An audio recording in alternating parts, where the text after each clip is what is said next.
Bendiciones, mujeres y su palabra, ¿cómo están? Espero se encuentren muy bien.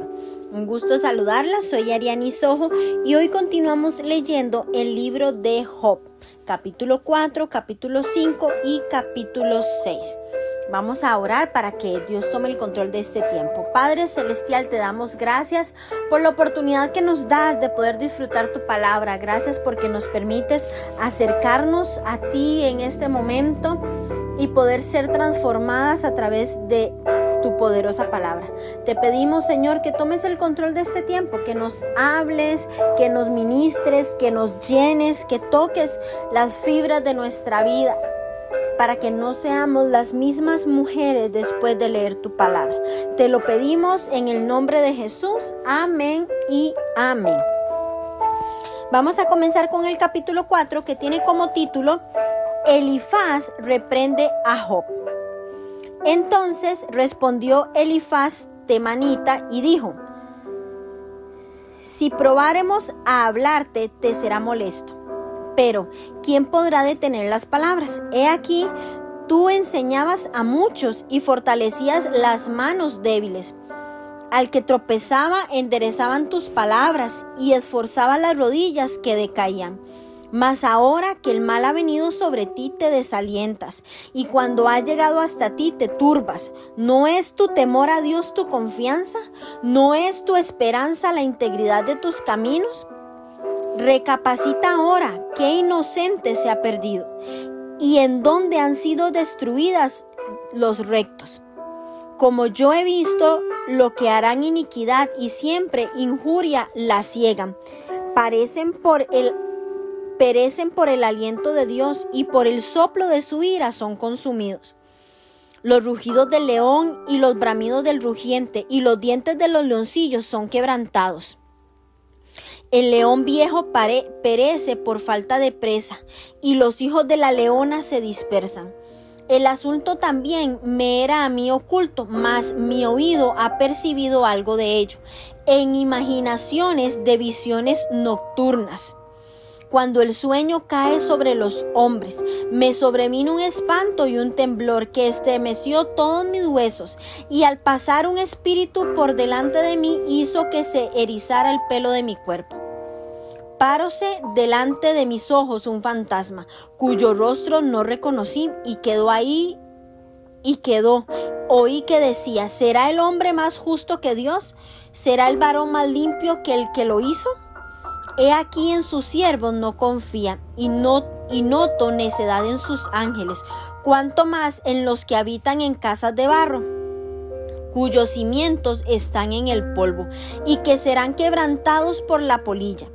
De la mañana a la tarde son destruidos y se pierden para siempre sin haber quien repare en ello. Su hermosura no se pierde con ellos mismos y mueren sin haber adquirido sabiduría.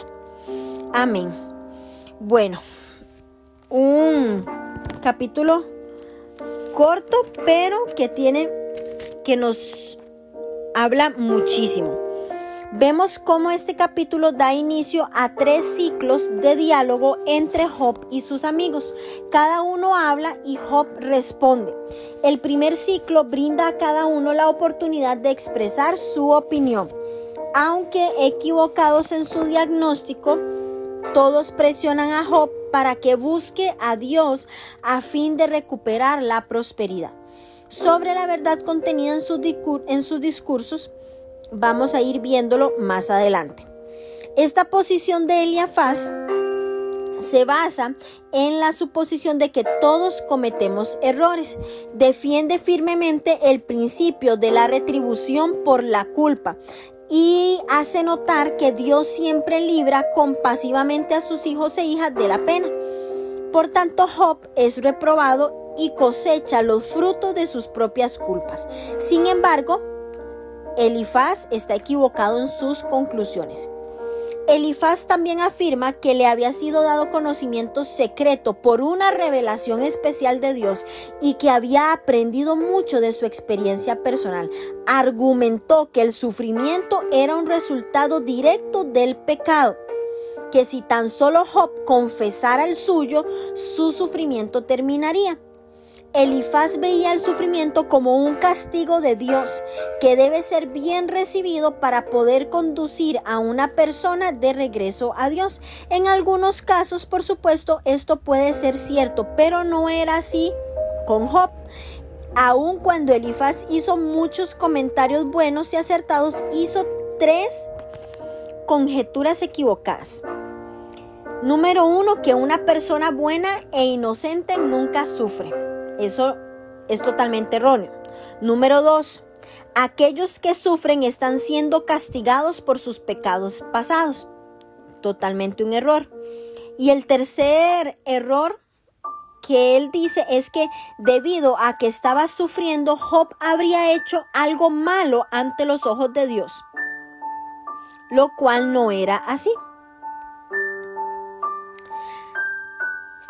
Vemos las preguntas retóricas, y estas preguntas retóricas implicaban que si la esperanza de Job estuviera verdaderamente en Dios, él no se encontraría tan desesperado. Parte de lo que Elifaz dijo es verdad y parte es falso. Es cierto que aquellos que promueven el pecado y los problemas finalmente van a ser castigados. Eso es cierto. Pero es falso que cualquiera que sea bueno e inocente nunca sufrirá. Todo el material registrado y citado en la Biblia está ahí por decisión de Dios. Algunos son registrados de lo que la gente decía y hacía, pero no un ejemplo que debamos seguir.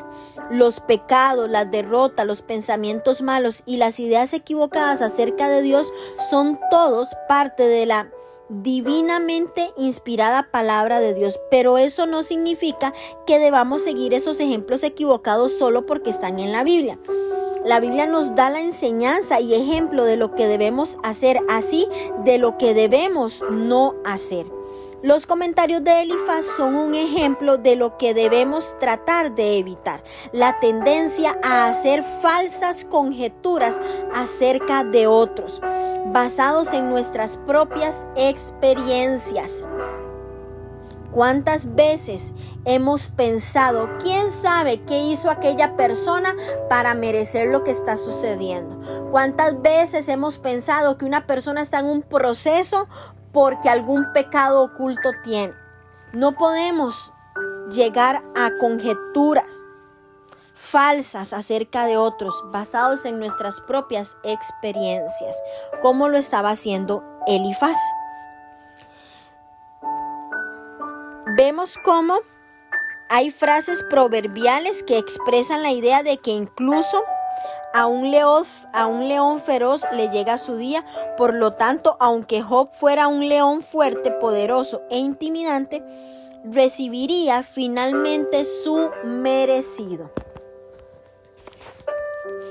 Y aunque Elifaz afirmó que él había tenido una visión divina, es dudoso que esa visión haya venido de Dios, dado que Dios mismo más tarde vamos a ver cómo lo critica por no haber hablado la verdad acerca de él.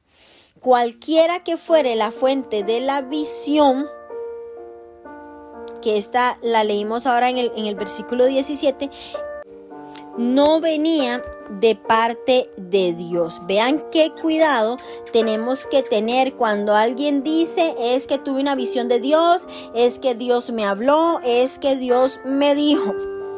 Aunque es cierto de lo que habla, algunas cosas de las que habla son ciertas, la visión no venía de Dios.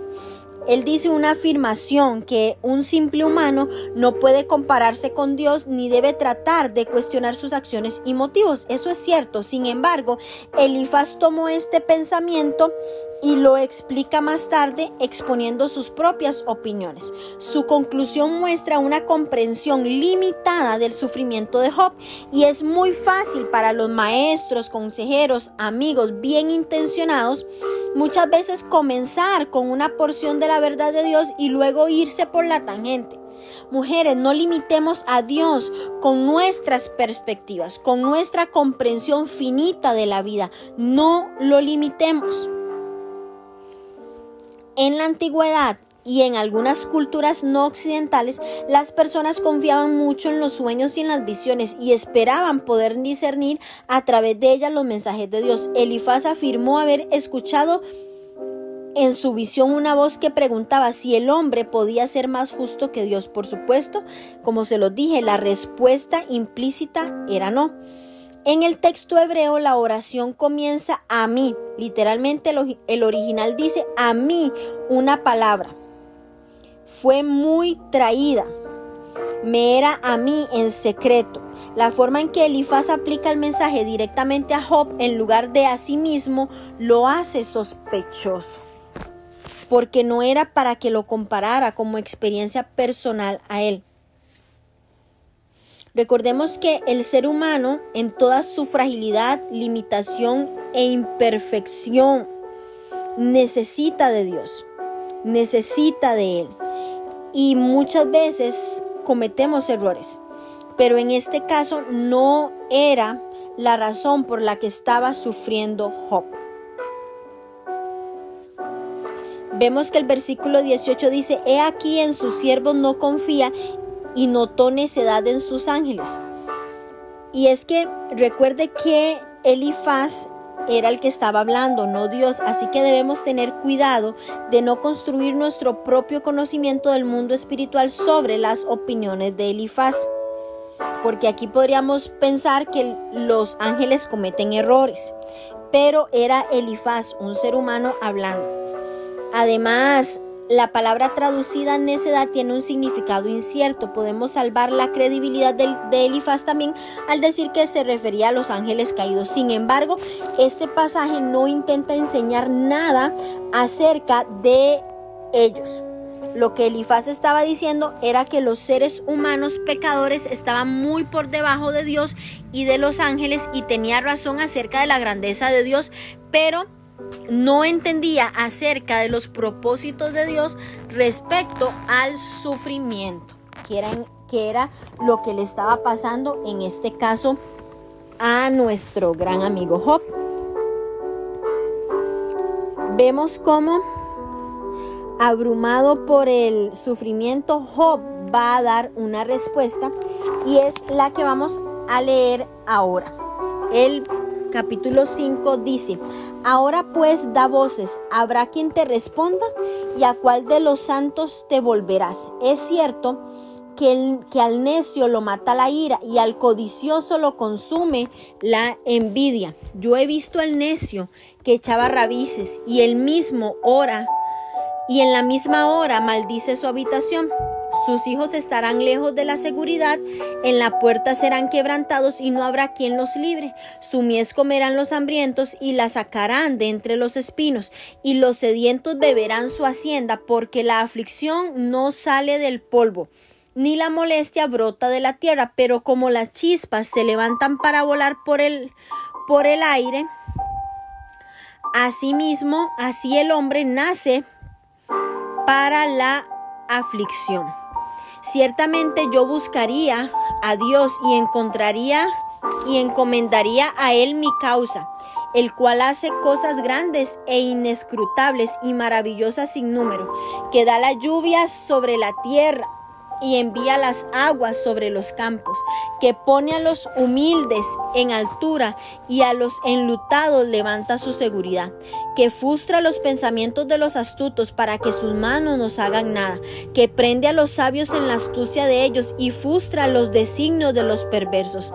De día tropiezan con tinieblas y a mediodía andan en tierras como de noche. Y así libra de la espada al pobre de la boca de los impíos y de la mano violenta, pues es esperanza al menesteroso, y la iniquidad cerrará su boca. He aquí, bienaventurado es el hombre a quien Dios castiga. Por tanto, no menosprecies la corrección del Todopoderoso, porque Él es quien hace la llaga, y Él vendará. Él hiere y sus manos curan. En 6 tribulaciones te librará, y en la 7ª no te tocará el mal. En el hambre te salvará de la muerte, y del poder de la espada en la guerra. Del azote de la lengua serás encubierto. No temerás la destrucción cuando viniere. De la destrucción y del hambre te reirás, y no temerás de las fieras del campo. Pues aún con las piedras del campo tendrás tu pacto, y las fieras del campo estarán en paz contigo. Sabrás que hay paz en tu tienda, visitarás tu morada y nada te faltará. Asimismo, echarás de ver que tu descendencia es mucha y tu prole como la hierba de la tierra.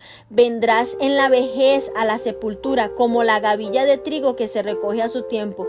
He aquí lo que hemos inquirido, lo cual es así, óyelo y conócelo tú para tu provecho. Amén.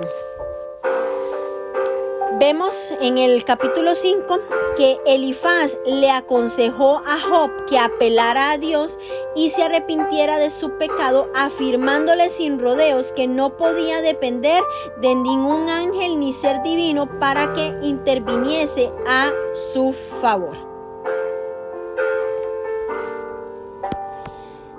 Aflicción y mal, esto quiere decir pena, labor, dolor, problema, miseria, fatiga.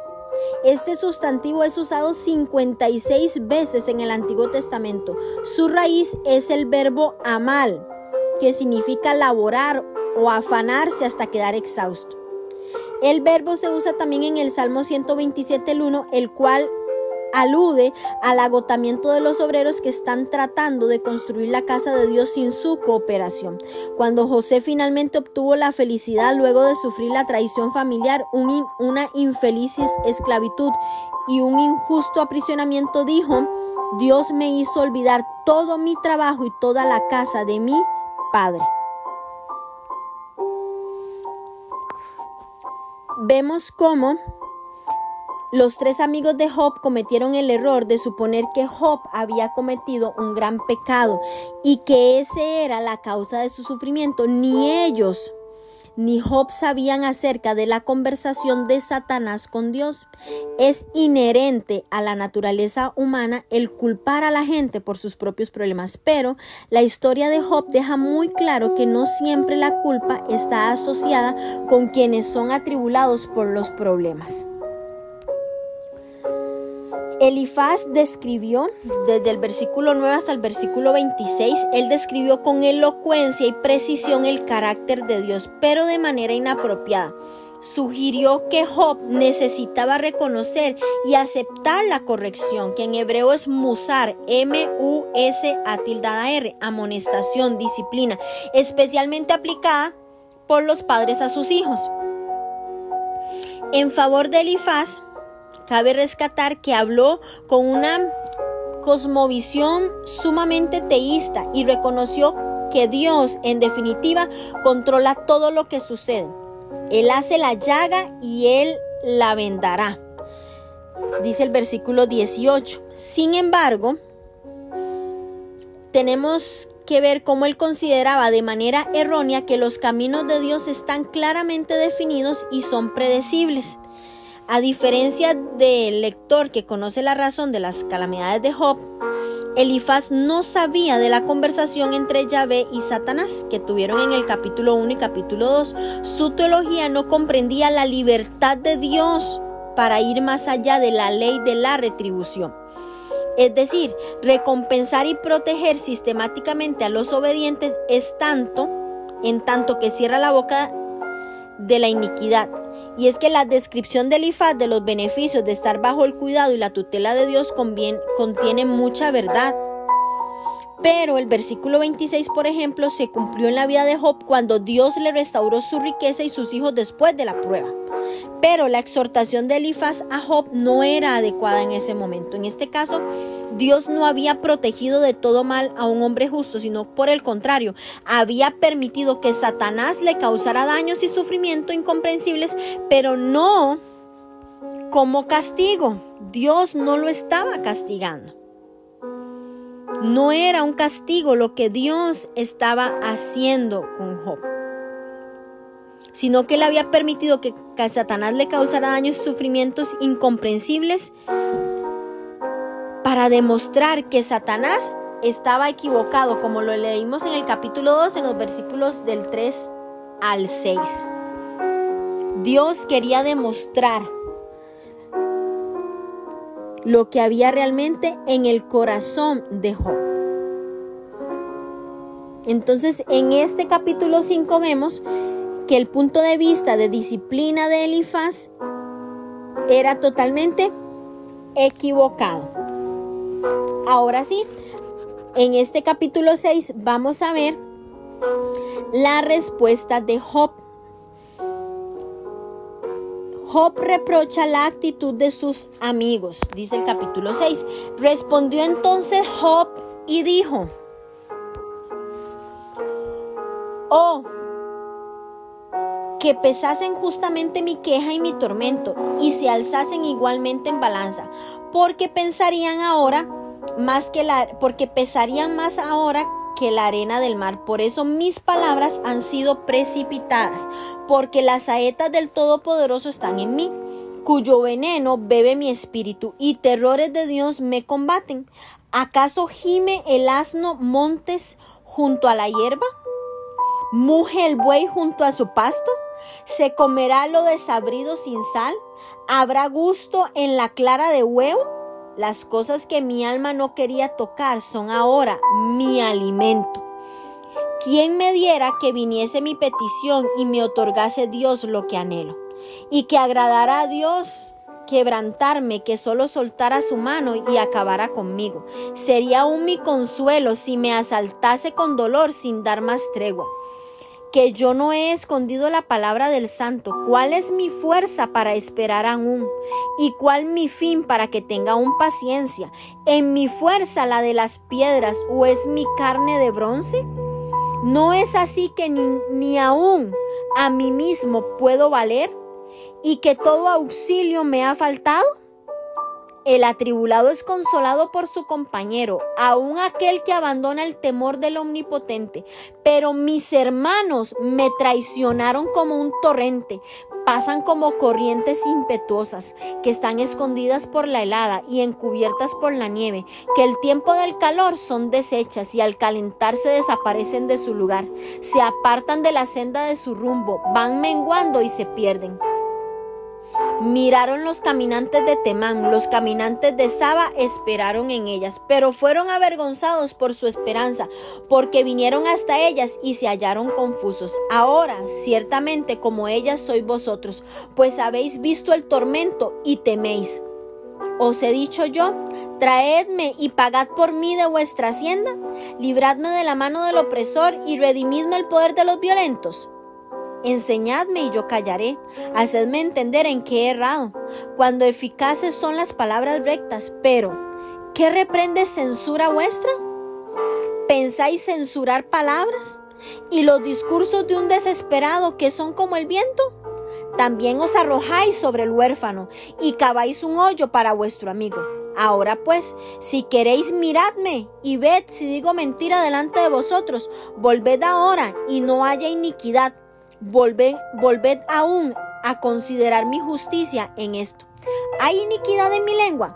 ¿Acaso no puede mi paladar discernir las cosas inicuas? Se molestó Job con lo que le dijeron sus amigos. Y hay una pregunta que yo quiero hacer. Dado su nivel de sufrimiento y desesperanza, ¿no habrá sido correcto que Job ejercitara su derecho a morir? Y es que las palabras de Job ilustran de manera genuina una reacción humana habitual frente al sufrimiento debilitador e inexplicable. Esperaba que la muerte pusiera fin a su desdicha. Sin duda, sus aflicciones y su dolor eran abrumadores y no tenía esperanza de que la situación mejorara. Vemos cómo el escritor bíblico no disimuló la lucha de este hombre por entender su sufrimiento. Sin embargo, mujeres, vemos cómo Job deseaba permanecer fiel a Dios pese a lo que había ocurrido en su vida. Daba por sentado que solo él, Dios, podía quitarle la vida. En consecuencia, sus palabras ejemplifican una respuesta bíblica al sufrimiento personal frente a quienes proponen la eutanasia. Sin esperanza, el fin, que en hebreo es Qets, Q-E-T-S, que es final, una forma contraída del verbo keatzatz, que es cortar, de Job parecía tan sombrío que cuestionaba por qué debía tener paciencia, por qué tenía que alargar, prolongar o dilatar la vida. Y la traducción en español refleja la sensación de impotencia, de agotamiento absoluto de los recursos interiores de Job. Aquí vemos cómo el sufrimiento intenso mueve a las personas a preguntarse si el dolor concluirá en algún momento, y a menudo torna agradable la perspectiva de morir. Sin embargo, en contraste con el consejo irreverente de su esposa, que en el versículo 9 del capítulo 2, Job reconoció que solo Dios da y solo Dios quita la vida con justicia. Por eso, como hijos de Dios, no apoyamos la eutanasia. Bueno, un capítulo muy poderoso al ver la respuesta de Job, y es que con vívidas imágenes poéticas Job sostuvo que sus amigos no podían medir y mucho menos entender su sufrimiento. Y al igual que Elifaz, Job atribuyó su sufrimiento a la acción intencional de Dios contra él. Estas preguntas retóricas que siguen a la descripción de Job implican que él no tendría de qué quejarse si Dios no le hubiese retirado su provisión de bendiciones. La palabra gime, que en hebreo es naak, N-A-H-A-Q, que es rebuzno alto y fuerte de un asno, solo se utiliza aquí y en Job 37. Que es bramaban, donde los gritos desesperados de los hombres famélicos se asemejan al rebuzno de un asno en los montes hambrientos. ¿Cómo lo podemos comparar con el texto de Jeremías 14:6? Del mismo modo, un buey muge, en hebreo es gaá, G-A-A-H, que es bramar como el ganado, cuando tienen hambre o están en peligro. Naturalmente, tanto los animales salvajes como los domésticos se quejan con fuerza cuando no pueden satisfacer sus necesidades de alimento diario. De la misma manera, los amigos de Job no debían sorprenderse de sus gritos de desesperación tras no ser satisfecha su necesidad básica de consuelo. Eso era lo que Job quería darles a entender. Lo desabrido, que nos habla el versículo 6, que en hebreo es tafel, que es algo insípido, sin sabor, soso, sin sazonar, describe figurativamente las palabras tontas o engañosas. También pueden tener el sentido figurado de juicio, discernimiento o razón. Una imagen que invita a comparar el gusto de los alimentos o la falta de sabor con la sabiduría o el discernimiento de las palabras. Aparece más explícitamente cuando Job expresa: ciertamente el oído distingue las palabras y el paladar gusta las viandas. Eso lo vamos a leer en el capítulo 12, en el versículo 11, y en el capítulo 34, en el versículo 3.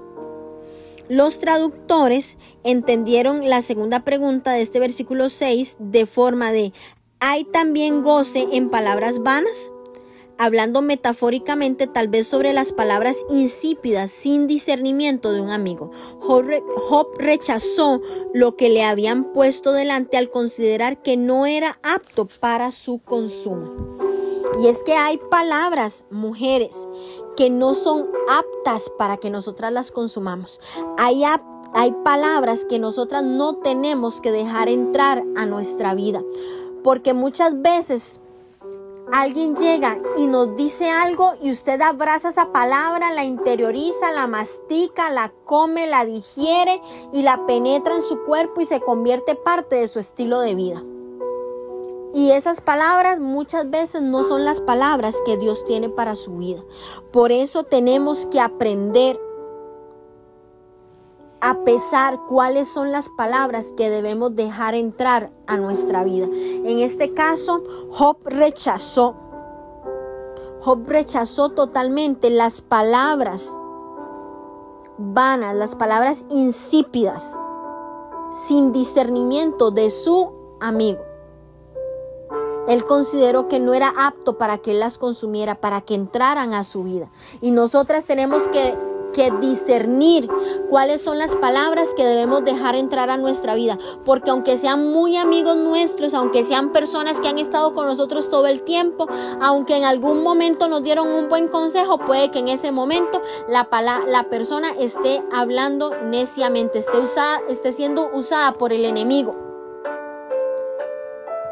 para estorbarnos en el propósito que Dios tiene para nosotros. Vemos que la primera respuesta de Job es un prolongado lamento en el que justifica sus quejas invocando los profundos de sus sufrimientos. Expresa su desilusión por ser objeto de estas amargas e inmerecidas críticas de sus amigos y presenta su punto de vista de que Dios se ha convertido en su perseguidor. Vemos aquí la autocompasión de Job, que comienza a transformarse en ira y empieza a buscar alivio para sus males.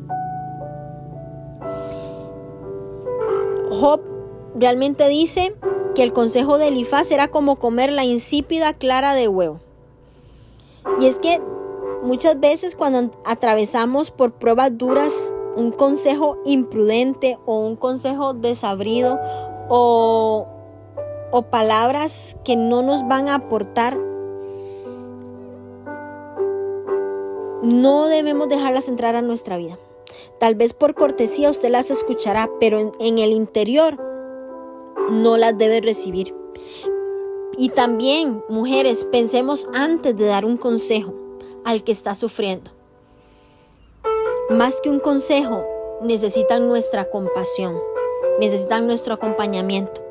Muchas veces debemos de guardar silencio. En su dolor, Job quería rendirse, ser liberado de la pena y morir, pero Dios no le concedió su petición. Él tenía un plan mayor para él.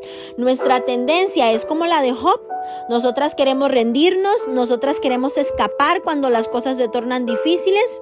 Nosotras, ¿cuántas veces hemos pensado, ya yo no quiero estar en esta tierra, yo prefiero morir? Muchas han pensado en morir. Pero debemos confiar en Dios en los tiempos buenos, pero también debemos confiar en Dios durante los tiempos difíciles, porque nos prueba hasta nuestros límites y nos ejercita en la fe. En las luchas, ya sean pequeñas o grandes, debemos confiar en que Dios tiene el timón y que Él cuidará de nuestra vida. Job habló de sí mismo como el atribulado. La palabra deriva de masas, que significa disolver, derretir o consumirse. Job también expresó su decepción respecto a su compañero, pues no fue consolado por sus amigos, no fue consolado por su amigo, no recibió ese amor fiel, leal, una característica fundamental de Dios. Job comparó a sus amigos en las buenas como un torrente, como un arroyo, como un cauce que fluye con agua en la temporada de lluvias, pero que se seca con el calor del verano. Como un hombre cuya vida se evaporaba, Job dice que sus hermanos lo traicionaron al actuar de manera fraudulenta, al abandonar deliberadamente. Una persona que sufre tal vez dice cosas que normalmente no diría. Las preguntas más dolorosas de su corazón, de un corazón desesperado, suelen formularse a los amigos y los familiares más cercanos y de mayor confianza. Aquellos que pase lo que pase siempre estarán presentes. Job clamó a gritos ante sus 3 amigos, con quienes pensaba podía contar, con quienes pensaba podía desnudarse, con quienes él pensaba podía ser él mismo. Inicialmente el ministerio de presencia que presentaron fue ejemplar. Sin embargo, cuando se decidieron a hablar, no ofrecieron consuelo ni ayuda, sino que sugirieron la culpabilidad de Job. Tenemos que ser amigos diferentes. Tenemos que ser familiares diferentes. Tenemos que también muchas veces soportar que alguien está gritando, que alguien está gimiendo, que alguien está bramando a nuestro lado. Y orar en silencio para que Dios traiga consuelo al corazón.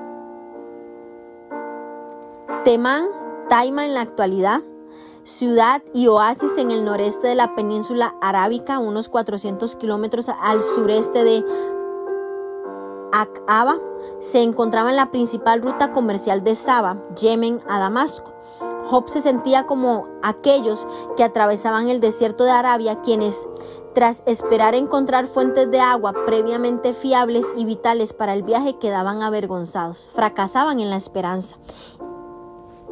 No había expectativa, quedaban confusos, avergonzados, deshonrados, al no encontrarlas y saber que morirían en ellas. Job comparó a sus amigos que no habían podido señalarle cuál era su pecado, con acreedores que echaban suertes por el hijo del huérfano de su deudor.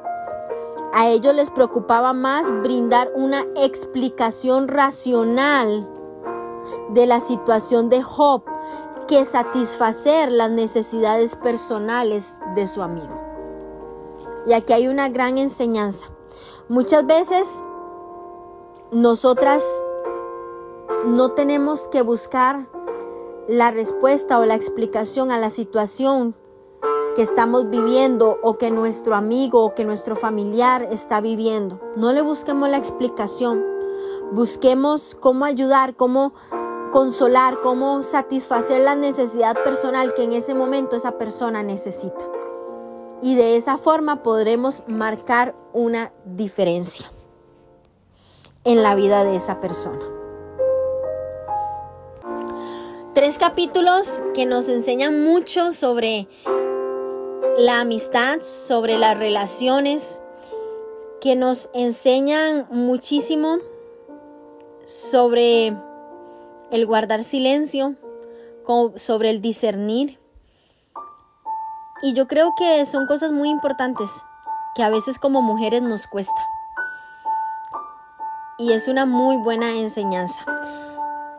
Gracias por acompañarme en la lectura de hoy. Las invito a que escriban sus comentarios, a que envíen lo que el Señor grabó en su corazón a través de esta palabra. Las bendigo en el nombre de Jesús.